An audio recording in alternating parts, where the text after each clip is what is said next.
Santa ఎవరో మీకు తెలుసా? ఈరోజు ఈ వీడియోలో చెబుతున్నా.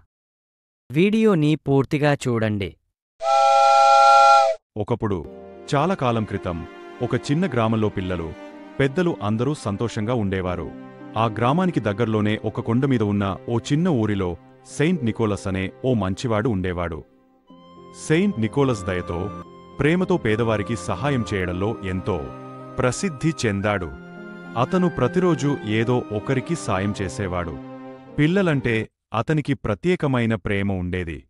ఆ గ్రామంలో ఎవరికైనా అవసరముంటే నికోలస్ వారికి సహాయం చేసేవాడు.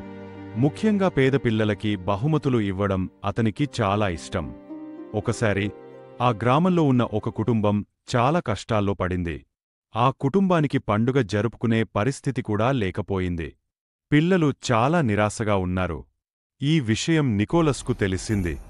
అప్పుడు రాత్రి పిల్లలందరూ నిద్రపోయినప్పుడు నికోలస్ వాళ్ల ఇంటికి వెళ్లి ఓ చిన్న బహుమతిని చాకచక్యంగా అందించాడు. పిల్లలు ఉదయం నిద్ర లేవగానే ఆ బహుమతిని చూసి ఎంతో ఆనందపడ్డారు. ఇది ఎవరిచ్చారు అని ఆశ్చర్యపోతే, ఆ బహుమతి మీద ఒక చిన్న సందేశముండేది. మంచి మనసు ఉన్న వాళ్లకి ఎప్పుడూ సంతోషమే రావాలి. ప్రేమ పంచుకుంటూ ఉండండి. ఆ పిల్లలు సంతోషంతో ఊగపోయారు. ఆ రోజునుంచి ప్రతి పండుగ రోజు సాంతా క్లాజ్ అనే ఒక మంచి మనిషి బహుమతులు ఇస్తాడని గ్రామం. నేటికీ ప్రతి క్రిస్మస్ రాత్రి పిల్లలు సంతోషంగా ఉంటే సాంతా వారికి ఏదో ఒక రకమైన ఆనందం ఇస్తాడని నమ్ముతారు. అందుకే పిల్లలు, మీరు కూడా ప్రేమను పంచుతూ ఉండండి. మంచి పనులు చేస్తూ మీ తోటి మనుషులకి సహాయం చేయండి. అప్పుడే సాంటా మీ దగ్గరికి వస్తాడు.